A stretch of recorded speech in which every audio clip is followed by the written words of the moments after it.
शाळा बंद पण शिक्षण सुरू या उपक्रमाअंतर्गत तुम्हा सर्वांचं सहर्ष स्वागत.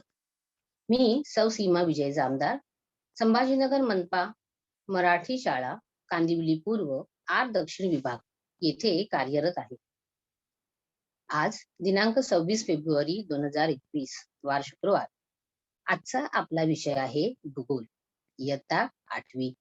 आज आपण अभ्यासणार आहोत पाठ 8वा उद्योग या पाठाचा उर्वरित भाग. पण त्यापूर्वी आजचा सुविचार. देशातील दारिद्र्य व अज्ञान घालविणे म्हणजेच ईश्वराची सेवा होय. स्वामी विवेकानंदांचे हे विचार. आपल्या देशाला जर प्रगत करायचं असेल, विकसित बनवायचं असेल, तर आपणा सर्वांनाच खूप शिक्षण घेतलं पाहिजे. इतरांनाही शिक्षण घेण्यासाठी प्रेरित केलं पाहिजे, कारण त्यामुळेच आपलं अज्ञान दूर होईल, चांगल्या वाईटाची जाणीव निर्माण होईल. शिक्षणाने आपल्याला योग्य त्या रोजगाराच्या संधी प्राप्त होतील. किंवा मुलांनो, तुम्ही जर उत्तम शिक्षण घेतलं तर तुमच्यापैकी काही जण इतरांसाठी रोजगाराच्या संधीही निर्माण करू शकतील आणि त्यामुळेच देशातील दारिद्र्य आणि अज्ञान दूर होईल. मुलांनो, आजचा हा सुविचार आपल्या आजच्या या पाठाला साजेसा आहे. मुलांनो, आजच्या पाठाची अध्ययन निष्पत्ती. हा पाठ अभ्यासल्यानंतर तुम्हाला माहिती तंत्रज्ञान उद्योगाविषयी माहिती मिळवायची आहे. सामाजिक दायित्व म्हणजे काय हे मुलं जाणून घेतील. उद्योजक आणि उद्योग समूह यांच्यातील सामाजिक दायित्व हेही समजून घेतील. जलसाक्षरतेचे महत्व समजतील. मुलांनो, आजचा आपला पाठ आहे उद्योग. मागच्या पाठाला आपण उद्योगाचा काही भाग हा अभ्यासला होता. आजच्या या पाठामध्ये आपण मागच्या पाठाची थोडीशी उजळणी करूया. उद्योग म्हणजे काय, तर कच्च्या मालाचे पक्क्या मालात रूपांतर करण्याची प्रक्रिया, यालाच उद्योग असे म्हणतात. मुलांनो, चित्रामध्ये आपल्याला एक छानसा मोठा उद्योग दिसत आहे.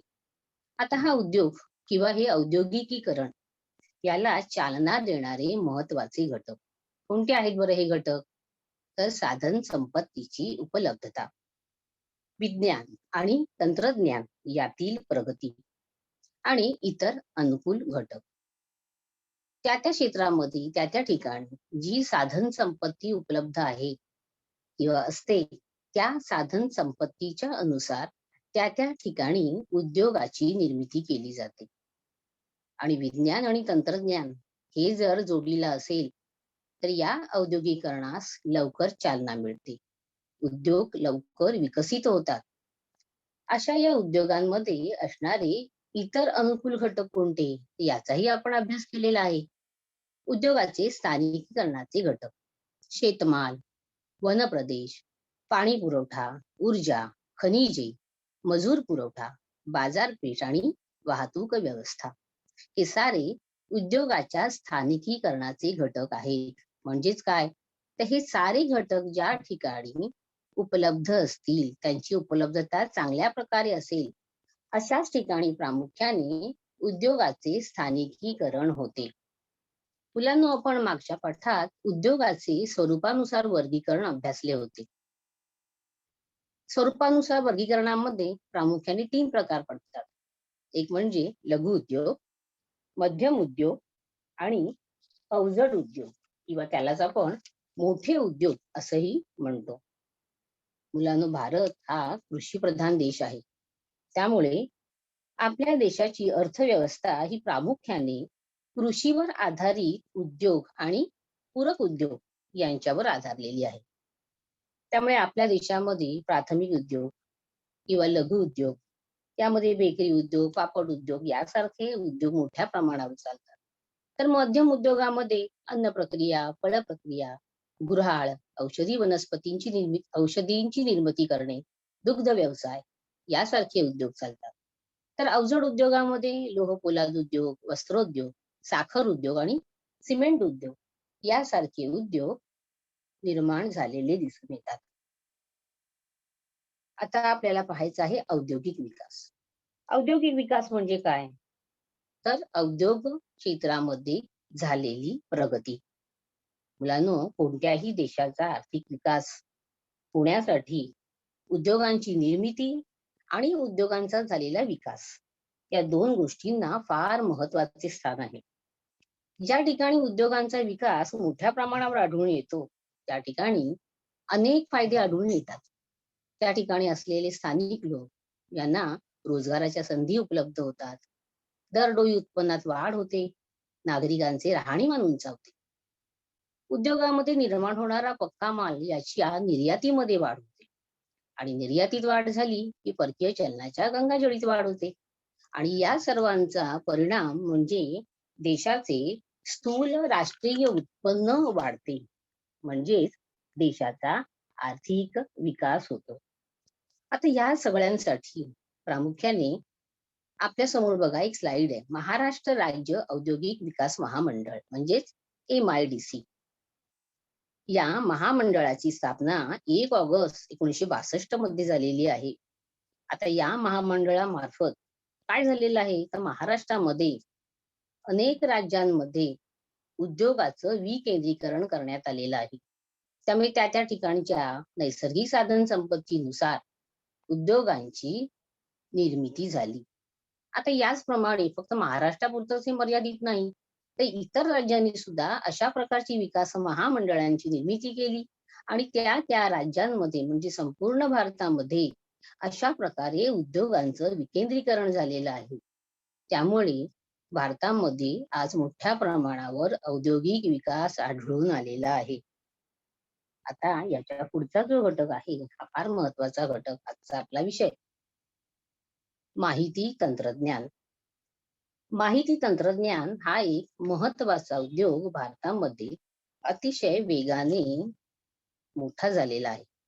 माहिती तंत्रज्ञान म्हणजे काय, तर इन्फॉर्मेशनल टेक्नॉलॉजी. मुलांनो, आजच्या युगातील ही एक महत्वपूर्ण अशी अभियांत्रिकी शाखा आहे. अभियांत्रिकी म्हणजे काय, तर इंजिनिअरिंगच्या क्षेत्रामध्ये माहिती तंत्रज्ञान हा एक महत्वाचा घटक आहे. या शाखेमधलं कामकाज हे प्रामुख्याने संगणकाच्या द्वारे चालते. आपल्या भारत देशामध्ये माहिती तंत्रज्ञान या उद्योगामध्ये खूप मोठी चांगली प्रगती झाल्याचे दिसून येते. याचं प्रमुख कारण काय असेल बरं? याचं कारण बरोबर आहे, याचं कारण आहे ते म्हणजे या उद्योगामध्ये कार्यरत असलेलं कुशल मनुष्यबळ. मुलांनो, मागच्या पाठामध्ये लोकसंख्या या धड्यामध्ये आपण वयोगटानुसार लोकसंख्या हा घटक अभ्यासला होता. 15 ते 59 वर्षे वयोगटाचा आपण जो अभ्यास केला, यामध्ये आपण काय पाहिलं होतं, तर या वयोगटात प्रामुख्याने तरुण आणि प्रौढ व्यक्तींचा समावेश होतो. हा गट प्रत्यक्षरित्या उद्योगात किंवा व्यवसायामध्ये गुंतलेला वर्ग आहे. म्हणजेच तो कार्यकारी गट आहे, उत्पादक गट आहे. याच वयोगटातून उद्योगासाठी आवश्यक अशा मनुष्यबळाचा पुरवठा होतो. आणि हो, याच गटावर देशाची आर्थिक व्यवस्थाही अवलंबून आहे. मुलांनो, या कार्यकारी गटात आपल्या देशातील जवळजवळ 62% जनता लोकसंख्या ही गुंतलेली आहे. अर्थतज्ञांच्या मते 2050 पर्यंत तरी या टक्केवारीमध्ये तसा विशेष बदल होणार नाही. आणि या लोकसंख्येच्या गटामध्ये प्रामुख्याने तरुणांची संख्या ही सर्वाधिक आहे. आजच्या या घडीला भारताचं सरासरी वय हे जवळजवळ 26.6 वर्षे इतकं आहे. आणि याच्याही बाबतीत अर्थतज्ञांनी असं सांगितलेलं आहे की 2050 पर्यंत या वयामध्येही विशेष वाढ होणार नाही. म्हणजे ही जी गोष्ट आहे की तरुणांचा देश किंवा तरुणांची संख्या अधिक असणं, ही बाब देशाच्या आर्थिक विकासासाठी अतिशय महत्वाची आहे. कारण हा तरुण वर्ग या माहिती तंत्रज्ञान क्षेत्रामध्ये कार्यरत आहे. अर्थातच हा वर्ग कसा आहे, हा खूप हुशार आहे, उच्च शिक्षित आहे, तंत्रज्ञानाची विशेष माहिती घेतलेला आहे. त्यांचा फायदा, त्यांच्या ज्ञानाचा, त्यांच्या कौशल्याचा फायदा या क्षेत्राला पर्यायाने आपल्या देशाला होत आहे. मुलांना आता हेच बघा, तुम्ही आता इयत्ता 8वीत आहात नाही का? म्हणजे तुमचं वय किती असेल? साधारण 13 ते 15 वर्ष एवढ्या वयोगटातली तुम्ही मुलं आहात. पण तुम्ही आज अत्यंत कौशल्याने तुमच्या हातातला मोबाईल किंवा संगणक अगदी छान हाताळतात. बऱ्याच मुलांना लॅपटॉप सुद्धा हाताळता येत असेल, टॅब, आयपॅड याची सुद्धा माहिती असेल. मुलांनो, तुम्हाला एक सांगायचं म्हणजे तुमच्या वयाचे जेव्हा आम्ही होतो ना, तेव्हा रेडिओ, ट्रान्झिस्टर, फार फार तर टीव्ही आणि कुणाच्या तरी घरी असलेला टेलिफोन इथपर्यंतच तंत्रज्ञान आमच्या माहितीचं होतं. पण आज या वयामध्ये तुम्हाला या माहिती तंत्रज्ञानाची खूप छान माहिती झालेली आहे. आजचा हा युवक या क्षेत्रामध्ये अगदी लिलया संचार करत आहे, भरपूर माहिती मिळवत आहे. तांत्रिक शिक्षण, उच्च शिक्षण आणि व्यवसाय शिक्षण या त्रिसूत्रीचा वापर या तरुणांनी केलेला आहे. आणि त्यामुळेच माहिती तंत्रज्ञान हा उद्योग आज भारतामध्ये अतिशय चांगल्या प्रकारे विस्तारलेला आहे.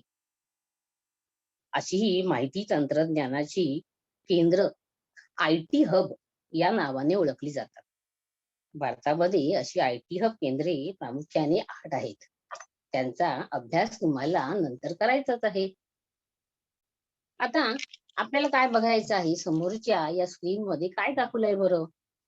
तर या उद्योगामध्ये प्रामुख्याने तांत्रिक माहिती शोधणे किंवा मिळवणे, त्यानंतर माहितीचे विश्लेषण करणे आणि या माहितीचे संग्रहित करणे, हा माहितीचा संग्रह करणे, मिळवलेली माहिती आलेखाच्या स्वरूपात मांडणे किंवा या माहितीचा मागणीनुसार पुरवठा करणे इत्यादी कामे माहिती तंत्रज्ञान या उद्योगामध्ये केली जातात.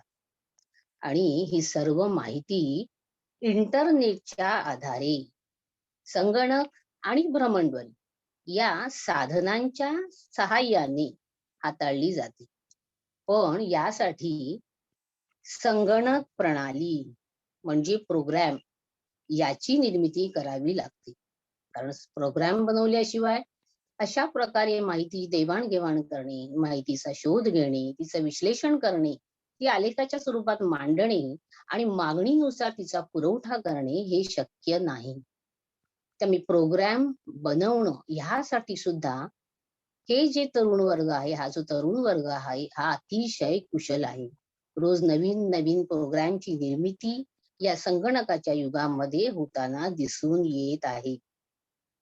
मुलांनो, तुम्ही उद्याच्या विकसित भारताचे नागरिक आहात आणि तुम्ही सुद्धा खूप शिकलं पाहिजे. तांत्रिक दृष्ट्या, व्यावसायिक दृष्ट्या तुम्हाला उत्तम व्हायचं आहे. ज्या क्षेत्रात तुम्ही शिक्षण घेणार ना, त्या क्षेत्रामध्ये तुम्हाला सर्वोत्तमच बनायचं आहे. जर तुम्ही त्या क्षेत्रात सर्वोत्तम बनलात, तरच यश तुमचं आहे. अरे, सगळ्यांनाच रोजगार मिळतो. कामं सगळेच करतात, नोकरी करतात, व्यवसायात काम करतात. पण कुठेतरी काम करण्यापेक्षा तुम्ही जर अधिक शिकलात, तुम्ही जर सर्वोत्तम झालात, तर तुम्ही स्वतःचा उद्योग निर्माण करू शकाल. आणि स्वतःचा उद्योग निर्माण झाला, की लोकांना तुम्ही रोजगाराच्या संधी निर्माण करू शकाल. लोकांना प्रशिक्षित करा, त्यांना रोजगाराची संधी मिळवून द्या. आणि हे कार्य खरं तर सामाजिक दायित्वामध्ये येतं, जो घटक आपण आता अभ्यासणार आहोत. त्यामुळे अशा प्रकारे तुम्ही मुलांनी ही गोष्ट लक्षात ठेवायची आहे. तुम्ही कोणत्याही क्षेत्रात प्रवेश करा, कोणतंही ज्ञान मिळवा, पण जे मिळवाल ते सर्वोत्तम. त्याच्यामध्ये तुम्ही श्रेष्ठ व्हा. तरच या स्पर्धेच्या युगात आपला टिकाव लागेल. मगाशी मी सुविचार वाचला होता. या सुविचाराची कल्पना आपल्याला इथे आलेली आहे, की जर आपण मिळालेल्या, घेतलेल्या क्षेत्रात उत्तम झालो, तरच विवेकानंदांनी सांगितल्याप्रमाणे दारिद्र्य आणि अज्ञान हे आपोआपच दूर होईल. आता आपण पुढच्या घटकाकडे वळूया. आता तुम्ही जी माहिती मिळवलीत, या माहितीच्या आधारे तुम्हाला मला काही प्रश्नांची उत्तरं द्यायची. समोर एक प्रश्न आहे. प्रश्नाचं नीट वाचन करा आणि उत्तर द्यायचं. माहिती मिळवण्याची साधने कोणती? मुलांनो, आपल्याला कुठलीही माहिती मिळवायची, अगदी शैक्षणिक माहिती असेल, सामाजिक माहिती असेल, राजकीय माहिती असेल, तर माहिती मिळवण्यासाठी आपण कोणत्या कोणत्या साधनांचा वापर करतो? विचार करा. इंटरनेट झाले, काही शिकलेले माणसं असतात, आपण त्यांच्याकडनं माहिती घेऊ शकतो. बरोबर. इंटरनेटच्या सहाय्याने. शिकलेल्या माणसांच्या. पण आणखीन काहीतरी साधनं असतील, की जी आपल्याला अशा प्रकारे माहिती देऊ शकतात. काय असतील बरं? सांगा. तुमच्या घरामध्ये दररोज पेपर येतो का? न्यूजपेपर? न्यूजपेपर, न्यूजपेपरमध्ये आपल्याला माहिती मिळते. न्यूजपेपर, रेडिओ, टीव्ही बरोबर. व आंतरजाल. वर्तमानपत्र, रेडिओ, टेलिव्हिजन, YouTube आणि इंटरनेट ही आपली महत्वाची माहिती देणारी साधनं आहेत. आता आपल्याला एखादी माहिती फार लवकर हवी आहे, अगदी जलद गतीने माहिती हवी आहे, तर आपण कोणत्या माध्यमांचा वापर करू? कशाच्या द्वारे आपण माहिती मिळवू? इंटरनेट. Very good. इंटरनेट आणि टेलिव्हिजन. आपल्याला बातम्यांमधून सुद्धा ताबडतोब आजचीच माहिती लगेचच मिळते. चला पुढचा प्रश्न बघूया. WhatsApp, Facebook आणि Google मॅप हे कशाच्या आधारे चालतात? सांगता येईल? बघा, विचार करा.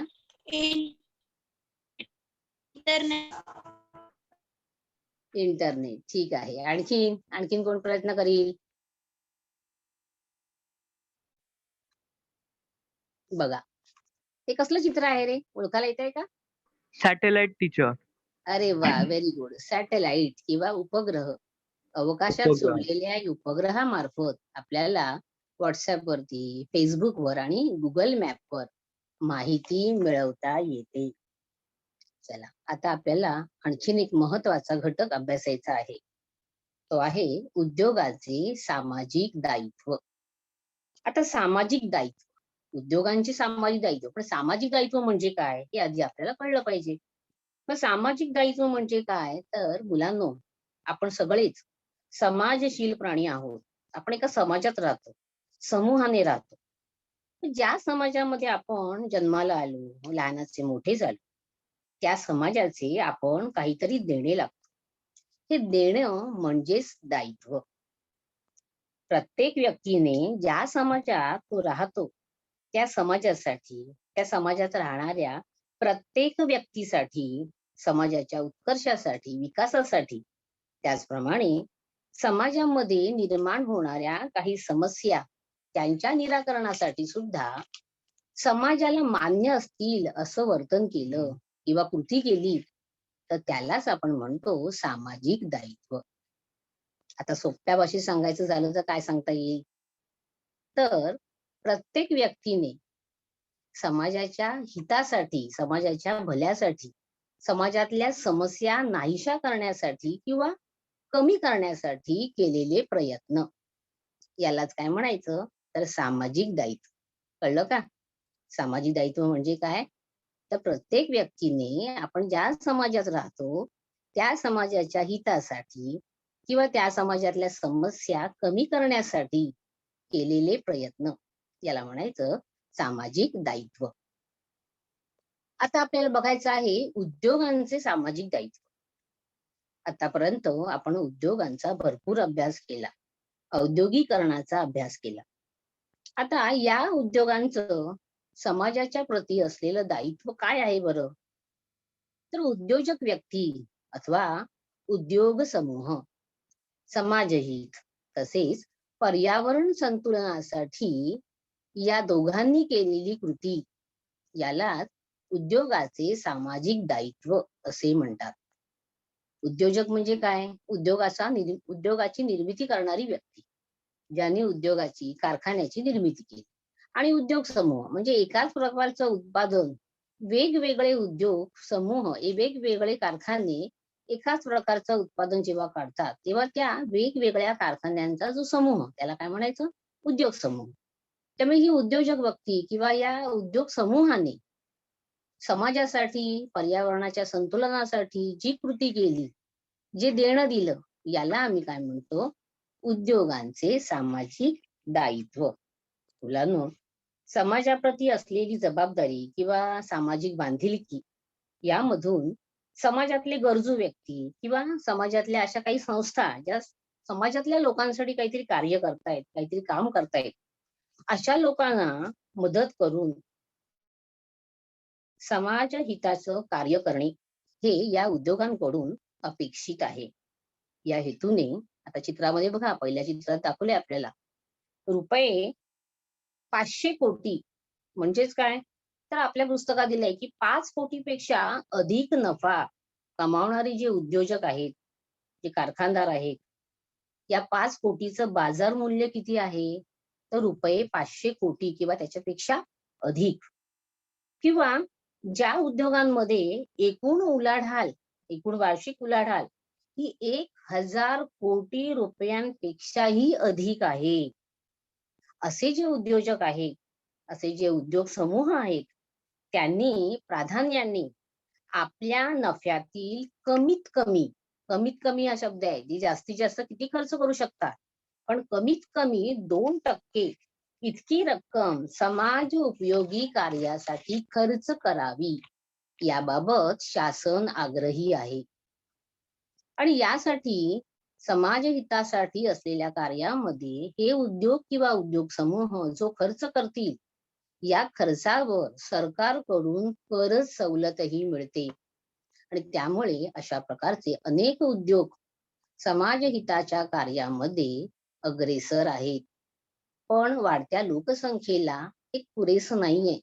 त्यामुळे अधिकाधिक उद्योगांनी आपलं सामाजिक दायित्व निभवावं, अशी शासनाची समाजाची अपेक्षा आहे. अशा या उद्योजकांना परिसर आणि समाजाच्या कल्याणासाठी, आज मी सांगितलं की निव्वळ नफ्यातले 2% एवढाच हिस्सा खर्च करणं हे कायद्याने बंधनकारक आहे. आपल्याला चित्रामध्ये मध्येच कंपनी कायदा असं नावाचा कागद दिसतोय बघा. केंद्रीय कंपनी व्यवहार मंत्रालयाने हे धोरण 1 एप्रिल 2014 पासून नवीन कंपनी कायद्याला अनुसरून स्वीकारले आहे. त्यामुळे या धोरणानुसार प्रत्येक उद्योजकाने आपल्या नफ्यातली 2% रक्कम ही समाजाच्या हितासाठी खर्च करणं हे कायद्याने बंधनकारक आहे. कुणासाठी सांगितलेलं आहे, की ज्यांचा नफा 5 कोटीपेक्षा अधिक किंवा ज्यांचं बाजार मूल्य, नफ्याचं बाजार मूल्य रुपये 500 कोटीपेक्षा अधिक आहे, किंवा ज्या उद्योगांची उलाढाल ही 1000 कोटीपेक्षा अधिक आहे, अशा लोकांना 2% इतका नफाची रक्कम ही समाजासाठी, समाजहितपर कार्यासाठी खर्च करण्याची गरज आहे. मग आता आपल्याला बघायचं आहे की या प्रत्येक उद्योजकांनी कशा प्रकारे काम केलं पाहिजे.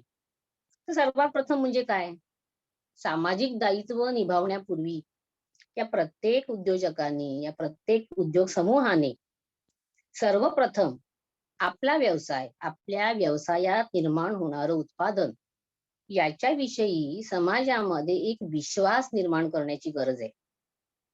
हा विश्वास निर्माण करताना त्याचं दायित्व हे फक्त समाजापुरतच नाही, तर प्रथमतः स्वतःसाठी असेल, त्याच्या उद्योग समूहात काम करणाऱ्या कर्मचाऱ्यासाठी असेल, किंवा त्यांच्या उद्योगामध्ये निर्माण होणाऱ्या उत्पादनाला खरेदी करणाऱ्या ग्राहकाप्रती असेल, किंवा सरकार ज्यांनी ही धोरणं आखून दिलेली आहेत या सरकारप्रतीही असेल. या सगळ्यांप्रती या उद्योजकांना हे सामाजिक दायित्व निभवायचं आहे. म्हणजे काय, तर प्रत्येक उद्योजकाने त्या व्यवसायाविषयी स्वतःसाठी असा विचार करायचा आहे की माझ्या व्यवसायाशी मी कसा प्रामाणिक राहीन, प्रामाणिकपणे मी माझा उद्योग कसा पार पाडीन. त्याच्याकडे कार्यरत असलेला जो कर्मचारी आहे, कामगार आहे, त्याच्या उद्योगात तो गुंतलेला आहे, तो दिवसाचे 8 तास 12 तास तिथे तो देतोय, श्रम देतोय, आपली बुद्धी देतोय. मग अशा कर्मचाऱ्यांना उत्तमोत्तम सेवा, त्याची आरोग्याची काळजी घेणं, या सगळ्या गोष्टी सुद्धा सामाजिक दायित्व यामध्ये येतात. आताच आपण जर उदाहरण घेतलं, तर आता कोरोनाचा हा खूप कठीण असा काळ होता. सुरुवातीच्या काळामध्ये बघा लॉकडाऊन झालं होतं. त्यावेळी सगळी सार्वजनिक वाहतूक व्यवस्था ही ठप्प झाली होती, बंद होती. मग अशा वेळेला काही उद्योजकांनी आपल्या कर्मचाऱ्यांसाठी खाजगी बस सेवा सुरू केली. बसचे आणि त्यांच्या कार्यक्षेत्रांचे त्यांनी वेळोवेळी सॅनिटायझिंग केले. उत्तम प्रतीचे मास्क देणं, उत्तम भोजन देणे, आरोग्याची सुविधा करणे, अशा प्रकारच्या सगळ्या सोयी त्यांनी आपल्या कर्मचाऱ्यांसाठी केल्या. काही जणांनी तर उद्योगाच्या कार्यस्थळी या सगळ्या लोकांची राहण्याची, खाण्यापिण्याची सगळी व्यवस्था अगदी छान केली. त्यामुळे काय झालं, की या अशा कठीण काळामध्ये सुद्धा हे उद्योग तरले, चालू राहिले आणि त्यांचे कर्मचारीही जगले, त्यांनाही वेळेवर वेतन मिळाले. आपण पाहिलं की बऱ्याच जणांची कामकाज बंद झाली. कितीतरी जणांना उपासमारीची वेळ आली. गावाला जावं लागलं, इथे तिथे स्थलांतर करावं लागलं. पण ज्या उद्योगांनी आपलं सामाजिक दायित्व अशा प्रकारे निभावलं, त्यांचे कामगार मात्र या संकटात सुद्धा वाचले, तरून गेले. जो ग्राहक आहे, जो उपभोक्ता आहे, जो माझ्या कारखान्यात, माझ्या व्यवसायात निर्माण होणारी वस्तू खरेदी करतो, त्याच्या बदल्यात तो योग्य ती रक्कम अदा करतो, पैसे देतो.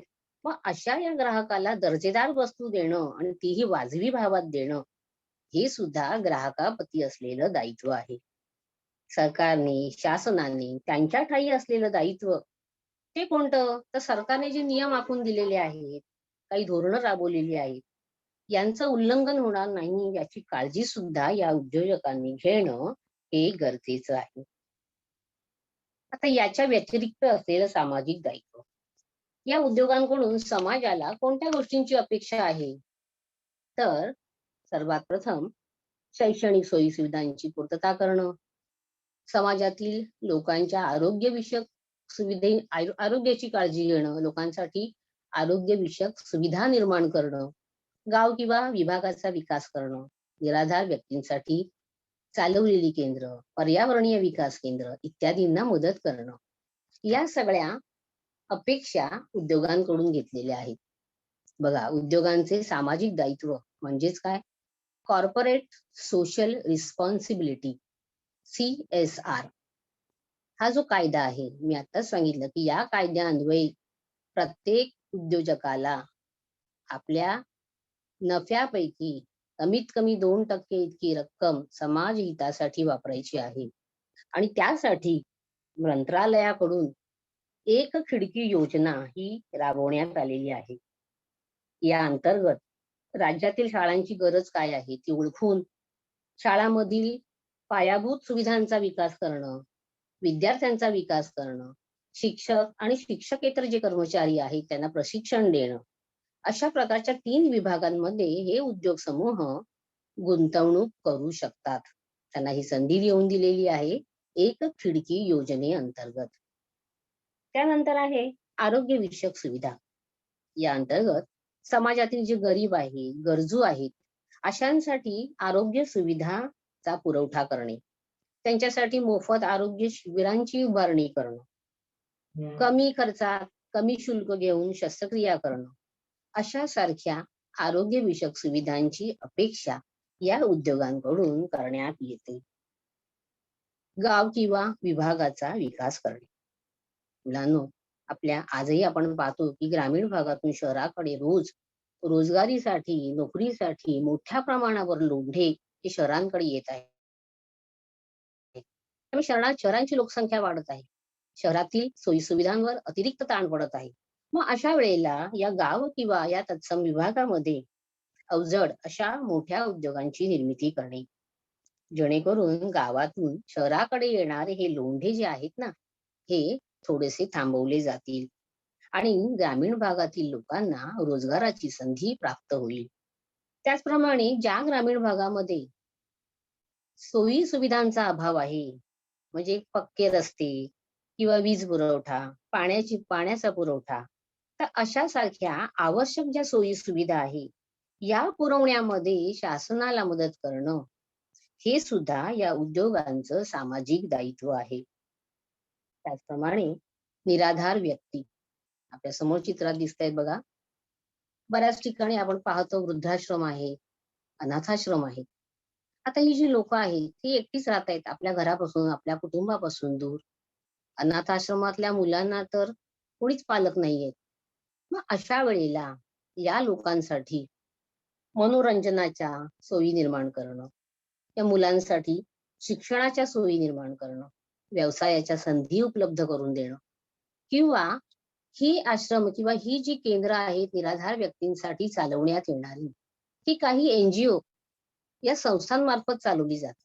मग अशा या NGOंना सुद्धा मदत करणं, पैशाची मदत करणं, भौतिक सुविधांची मदत करणं, हे सुद्धा या उद्योगांकडून, या उद्योग समूहांकडून शासनाला अपेक्षित आहे. जेणेकरून समाजामध्ये असलेल्या या काही समस्या आहेत त्यांचं निराकरण करता येईल.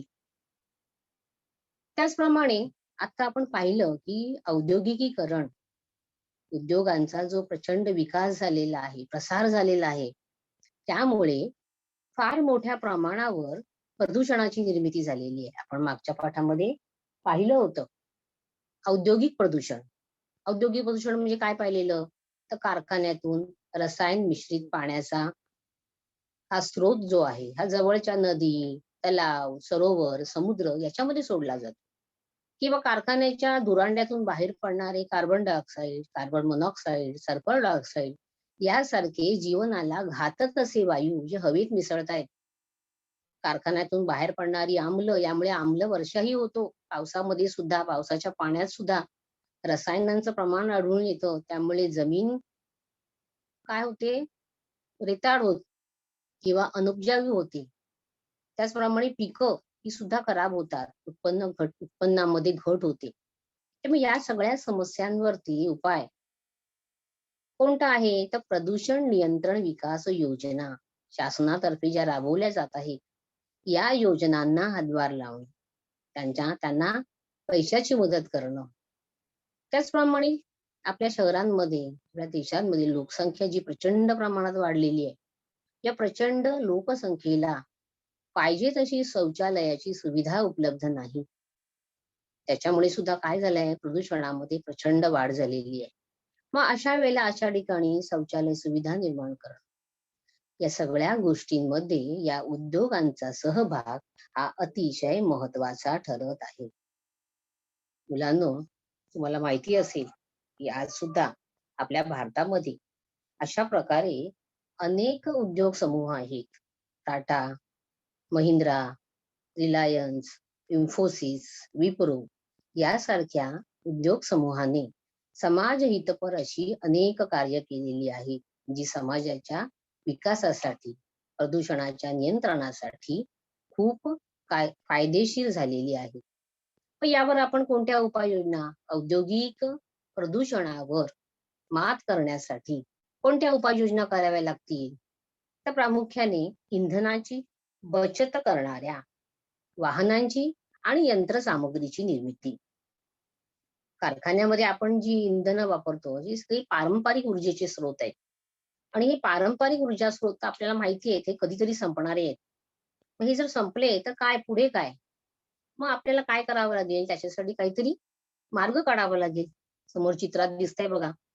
आपण आपले जे नैसर्गिक साधन स्रोत आहेत, वारा आहे, सूर्य आहे, पाणी आहे, यांच्या सहाय्याने पवन ऊर्जा, सौर ऊर्जा, जलविद्युत अशा विद्युतची निर्मिती करून त्याचा वापर जर आपण कारखान्यात केला, उद्योगात केला, तर इंधनाची बचत होईल आणि प्रदूषणामध्ये सुद्धा घट होईल. प्रदूषणावर नियंत्रण ठेवता येईल आणि आपली जी नैसर्गिक संसाधनं आहेत त्यांचंही संधारण, त्यांचंही संरक्षण होईल. त्यामुळे अशा प्रकारे या पर्यावरण व्यवस्थापन योजनेमध्ये या सर्व उद्योग समूहांचा सहभाग हा आज फार महत्वाचा ठरलेला आहे. मुलांनो, पहिलं जे चित्र दिसतंय ना, ते कसलं आहे बरं? बघा, काय समजतंय का? बघा, तुम्हाला तिथे चार्जिंगचं स्टेशन दिसतंय. इंधनाची बचत करणाऱ्या वाहनांची आणि यंत्रसामुग्रीची निर्मिती यामध्ये एक छान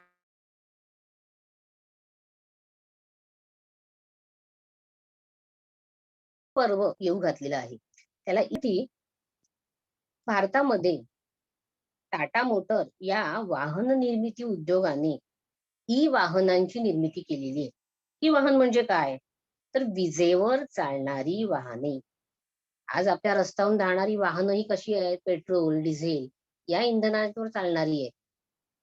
आणि ही इंधनं कधीतरी संपतील किंवा या इंधनामुळे प्रदूषणातही वाढ होतीये. मग अशा वेळेला इंधनाची बचत आणि प्रदूषणावर नियंत्रण या दोन्ही समस्यांवर उपाय म्हणून हे ई वाहन. त्याचप्रमाणे या ई वाहन पर्वामध्ये आपल्या भारतातील रिलायन्स या इंडस्ट्रीची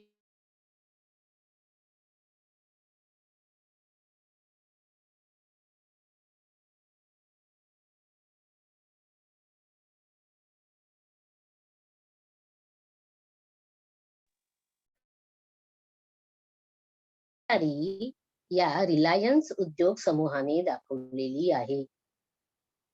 जागतिक पातळीवरचे इलॉन मस्क नाव ऐकलं असेल कदाचित तुम्ही.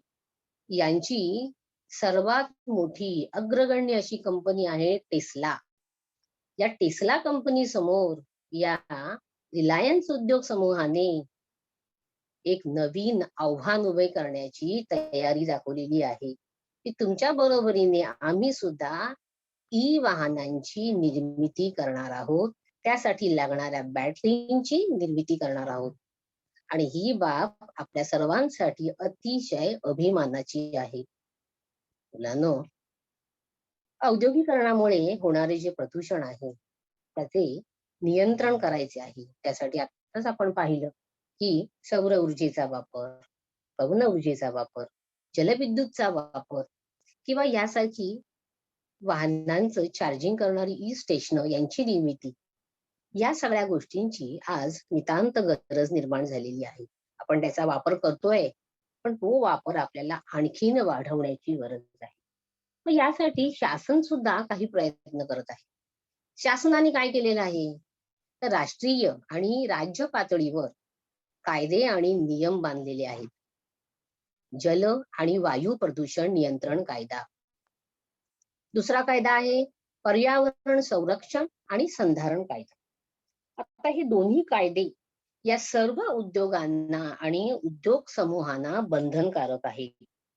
या कायद्यांचं जे उद्योग समूह उल्लंघन करतील अशा कारखान्यांचे जे व्यवस्थापक आहेत ते त्याला जबाबदार असतील आणि शिक्षेस पात्रही ठरवले जातील. त्यामुळे आपोआपच काय झालेलं आहे? सगळेच उद्योग आणि उद्योग समूह या कायद्यांचं या नियमांचं आज पालन करण्याचा काटेकोर प्रयत्न करत आहेत. प्रदूषणावर नियंत्रण ठेवण्यासाठी आणि नैसर्गिक संसाधनाचं संधारण आपण आताच पाहिलं. या अंतर्गत जल आणि वायू प्रदूषण. मग पाण्याची गोष्ट आता थोडीशी आपण घेऊया. पाणी हे काय आहे रे? आपल्या आयुष्यासाठी, मानवी जीवनासाठी हा अतिशय महत्वाचा मूलभूत असा घटक आहे. मुलांनो, नैसर्गिक साधन संपत्तीचं संधारण करताना समाजामध्ये जलसाक्षरता आणणं ही आजची काळाची गरज निर्माण झालेली आहे. आपल्या सर्वांना माहिती आहे की आपल्या पृथ्वीवर 71% भाग हा पाण्याचा आहे आणि 29% भाग हा जमिनीचा आहे. आम्ही म्हणतो काय हरकत आहे, 71% पाणी एवढ्या मोठ्या प्रमाणावरती जलसाठा तर आहे आमच्याकडे. पण तुम्हाला सगळ्यांनाच माहिती आहे, आपण 7वीच्या भूगोलामध्ये विज्ञानामध्ये याचा अभ्यास केलेला आहे. या 71% पाण्यापैकी केवळ 3% पाणी हे पिण्यायोग्य आहे. मग 3% पाणी याचा वापर काटकसरीने करणं, सांभाळून करणं ही आजची गरज आहे. पण 3% पाणी केव्हा संपून जाईल. आणि पाणी ही अशी गोष्ट आहे जी प्रयोगशाळेत निर्माण नाही करता येत. एवढ्या मोठ्या लोकसंख्येला लागणारं पाणी आपण निर्माण करू शकतो का? त्याची निर्मिती कारखान्यामध्ये करू शकतो का? नाही. मग उपलब्ध जो पाण्याचा साठा आहे त्याचा सांभाळून काळजीपूर्वक काटकसरीने वापर करणं हे अतिशय गरजेचं आहे. हा उपाय आहे पाणी टंचाईच्या समस्येवरचा. आज नाही समस्या, तर आणखीन काही काळाने ही समस्या आणखीन मोठ्या प्रमाणावर आपल्या समोर येणार आहे. आज आमच्याकडे पाणी आहे व्यवस्थित, पण असे भारतातले बरेच भाग आहे जिकडे आजही पाण्याची प्रचंड समस्या आहे. लांबून लांबून पाणी आणावं लागतंय. एक एक हंड्या पाण्यासाठी बायकांना, त्या स्त्रियांना लांबच लांब प्रवास करावा लागतोय. मग आपण त्यांची समस्या, त्यांची अडचण थोडी तरी समजून घ्यायला हवी की नको? मग आपल्याकडे पाणी भरपूर आहे म्हणून या पाण्याचा वारेमाप वापर करणं, वाटेल तसं पाणी वापरणं, यावर आज आपण काय केलं पाहिजे? आळा घातला पाहिजे. जल व्यवस्थापनासाठी समाजामध्ये प्रबोधन करण्याची गरज आहे. मुलांनो, आपण बघा आपल्या आपण जेव्हा शाळा आपली चालू होती, आता शाळा बंद आहे, पण आपण जलदिंडी काढत होतो. पाण्यासाठी समाजाचं प्रबोधन करत होतो. याचं प्रमाण आणखी वाढवण्याची गरज आहे, कारण आजही पाण्याचा वारंवार वापर करणारे लोक आपल्या आजूबाजूला आहेत. मग आपल्या आजूबाजूला असे कोणी असतील, आपल्या घरात असतील, आपल्या शेजारी पाजारी असतील, वाहत्या नळाखाली कपडे धुणारे, भांडी घासणारे अशी बरीच माणसं आहेत. मग अशा लोकांना आपण रोखणं हे आपलं कर्तव्य आहे, ही आपली नैतिक जबाबदारी आहे. आणि यासाठी समाजाचे प्रबोधन करण्याची सुरुवात आपण आपल्यापासून करायची आहे. माझ्या घरात जर असं मला दिसलं तर तिकडेच मला थांबवायचंय. माझ्या शेजारी पाजारी असं दिसेल तर तिथे मला त्याची जाणीव, त्या पाण्याच्या महत्वाची जाणीव त्या व्यक्तीला करून द्यायची आहे. आणि हे माझं सुद्धा काय आहे? सामाजिक दायित्व आहे. मुलांनो, आजच्या पाठामध्ये आपण खूप महत्वाच्या घटकांचा अभ्यास केला. माहिती तंत्रज्ञान आणि उद्योग क्षेत्रातील उद्योगांचं सामाजिक दायित्व आणि जल साक्षरतेची काळाची गरज, हा सगळा घटक तुम्हाला नक्कीच चांगला कळला असेल. आता तुम्हाला किती कळलंय याचा आपण थोडस मूल्यांकन करूया. चला तर मूल्यमापनाकडे. समोर तुम्हाला प्रश्न दिसतोय, योग्य पर्याय ओळखा. प्रश्न पहिला आहे, माहिती तंत्रज्ञान ही आजच्या युगातील एक महत्वपूर्ण शाखा आहे. पर्याय, अभियांत्रिकी, सामाजिक की वाणिज्य. कोणती शाखा आहे? चला उत्तर द्या. माहिती सामाजिक. तंत्रज्ञान. सोहम शिरोडे. सामाजिक. सामाजिक. सोहनने उत्तर दिलेलं आहे सामाजिक. चला आणखीन कोण उत्तर देईल? विचार करा आणखी. सामाजिक. सामाजिक. Very good. आणखीन कोण? अभियांत्रिकी. अक्षय. बरोबर. हो. अक्षय केंद्रे. हो. अभियांत्रिकी. अगदी बरोबर उत्तर दिलेलं आहे. बघा, सामाजिक शाखा माहिती तंत्रज्ञानाची नाही, अभियांत्रिकी आहे. इंजिनिअरिंग क्षेत्रामधली तंत्रज्ञानाची ही शाखा आहे. म्हणून उत्तर बरोबर कोणतं आहे? अभियांत्रिकी. चला प्रश्न दुसऱ्याकडे वळूया आपण. योग्य पर्याय ओळखा. उद्योगांना नफ्यातील 2% रक्कम ही कशासाठी वापरणं अनिवार्य आहे? अनिवार्य म्हणजे काय? बंधनकारक आहे. आयकर भरण्यासाठी, उद्योगाचे सामाजिक दायित्व निभावण्यासाठी का विक्री कर भरण्यासाठी? काय असेल उत्तर? विचार करा. उद्योगाचे सामाजिक दायित्व. शाबास, चांगलं बरोबर उत्तर दिलेलं आहे. उद्योगाचे सामाजिक दायित्व. बरोबर. कोणी उत्तर दिलं? नाव सांगायचं. चला ठीक आहे, उत्तर अगदी बरोबर आहे. आताच आपण पाहिलं की उद्योगांना. जान्हवी शिंदे. जान्हवी, तुझं उत्तर बरोबर आहे. 5 कोटीपेक्षा अधिक नफा ज्या उद्योगांना मिळतो त्यांना आपल्या नफ्यातील 2% रक्कम ही उद्योगाचं सामाजिक दायित्व, त्यांचं सामाजिक दायित्व निभावण्यासाठी खर्च करणं अनिवार्य आहे. प्रश्न तिसरा, कशामुळे शेती आणि देशाचा आर्थिक विकास होत असतो? पर्याय 1 उद्योग, पर्याय 2 मनुष्यबळ आणि पर्याय 3 आहे साधन संपत्ती. मनुष्यबळ. मनुष्यबळ. अच्छा, आणखीन कोण उत्तर सांगणार? विचार करा, नीट विचार करा. शेती आणि देशाचा आर्थिक विकास करायचा आपल्याला. फक्त शेती उद्योग. करायची. आर्थिक विकास म्हणजेच काय? शेतीवर आधारित पूरक उद्योगांची निर्मिती. कोणी उत्तर दिलं? श्वेताली गायकवाड. अगदी बरोबर उत्तर दिलेलं आहे. उद्योग. उद्योगामुळेच काय होतंय? देशाचा आर्थिक विकास होण्यास मदत होत असते. चौथा प्रश्न आहे, भारतातील लोकसंख्येचा विचार करता उद्योग निर्मिती हा कोणत्या समस्येवरचा चांगला उपाय आहे? बघा, लोकसंख्येचा विचार करता म्हणजे भारतामध्ये प्रचंड प्रमाणावर लोकसंख्या आहे, पण या लोकसंख्येचा जर विचार केला तर उद्योगाची निर्मिती, कोणती समस्या याच्यामुळे कमी होणार आहे? गरिबीची, बेरोजगारीची की राहणीमानाची? बेरोजगारी. अक्षय केंद्रे. अक्षय केंद्रे. तुझं उत्तर बघा बरोबर आहे का? अगदी बरोबर आहे. जेवढे अधिक उद्योग निर्माण होतील तेवढ्या रोजगाराच्या अधिक संधी निर्माण होतील. म्हणजे आपल्याकडे आपण पाहिलं की कार्यकारी गटामध्ये अकार्यकारी गट आहे की जो शिक्षित आहे, त्याला शिक्षण घेतलेलं आहे, व्यवसाय शिक्षण घेतलेलं आहे, पण त्याला रोजगार नाही, त्याला नोकरी नाही, व्यवसाय नाही.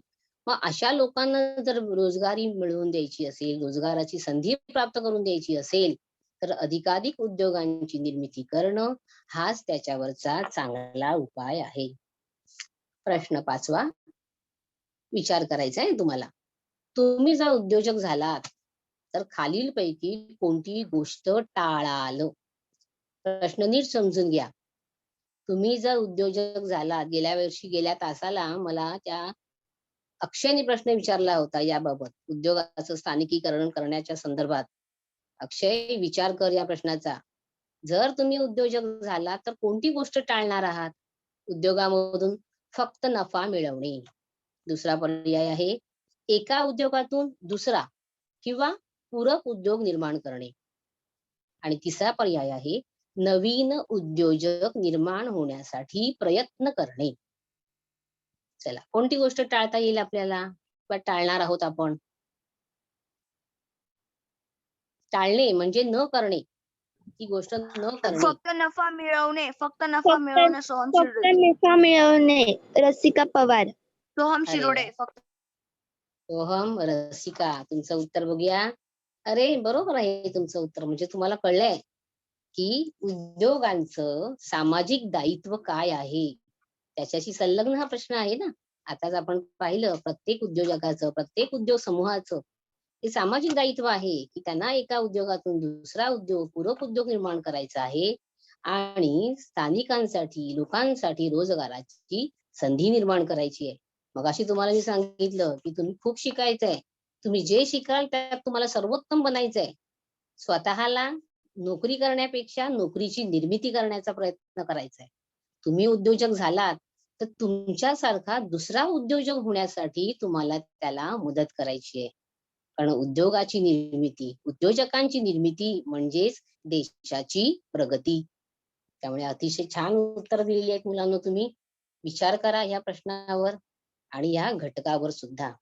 उद्योग हा धडा अतिशय सुंदर धडा आहे. या धड्याचं पुन्हा पुन्हा वाचन करा, तो समजून घ्या, कारण भावी काळासाठी तुम्हाला या धड्याचा अभ्यास नक्कीच उपयोगी पडणार आहे. चला तर मग खूप छान. आता आपण बघूया गृहपाठ. आजचा गृहपाठ काय आहे बघा. मग मी सांगितलं की भारतामध्ये मुख्य माहिती तंत्रज्ञान केंद्रे IT हब आहेत. तुम्हाला समोर नकाशा दिसतोय, असाच आउटलाईन भारताचा नकाशा घ्यायचा आणि ही सगळी IT हब केंद्र आहेत भारतातली, यांची ठिकाणं तुम्हाला नकाशात दाखवायची आहेत आणि नकाशा असा भरून आपल्या शिक्षकांकडे किंवा आमच्याकडे पाठवायचा आहे. यानंतरचा हा उपक्रम. समोर तुम्हाला एक चित्र दिसते. सगळ्यांना हे चित्र कदाचित माहिती असेलही आणि असेलच माझ्या मते, पण हे चित्र कशाशी संबंधित आहे हे तुम्हाला ओळखायचं आहे आणि या चित्राची इंटरनेटवर माहिती मिळवायची आहे आणि ती वहीत लिहून काढायची आहे आणि ही लिहिलेली माहिती आम्हाला किंवा शिक्षकांकडे पाठवायची आहे. हा उपक्रम तुम्हाला सगळ्यांना करायचा आहे बरं का. न विसरता आज हा उपक्रम सगळ्यांनी करायचा आहे. या चिन्हाची इंटरनेटवर माहिती मिळवायची आहे. चला तर मग धन्यवाद.